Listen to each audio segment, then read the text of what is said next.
Hi guys, ఇప్పుడే LB నగర్కి వచ్చినాం దోస్తులు అందరం కలిసి. మా వాళ్ళకి ఏమనిపించిందేమో, అరే ఎల్బీ నగర్ పోదాం రా, గుడికి పోదాం, అష్టలక్ష్మి అమ్మవారి దగ్గరికి పోదామని అన్నారు. చలో రెడీ అయ్యి ఫ్రెష్ అయ్యి బయలుదేరినాం, గుడికి వచ్చినాం.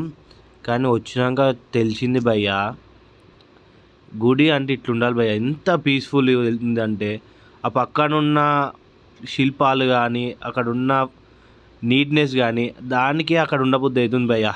అంతా బాగుంది. అందరం వచ్చి ఆ బొట్టు ఇట్లా పెట్టుకొని లైన్ కట్టేసి ఎంట్రీ ఇచ్చినాం భయ్యా లోపలికి. అమ్మవారిని చూస్తే భయ్యా రెండు కళ్ళు చాలే భయ్యా, అంత మంచిగా ఉంది. మాకైతే వచ్చినందుకు మస్తు పుణ్యం అనిపించింది భయ్యా. మనం ఎందుకు వస్తాం భయ్యా గుడికి? దేవతలను, దేవత లాంటి అమ్మాయిలను చూడనీకే కదా.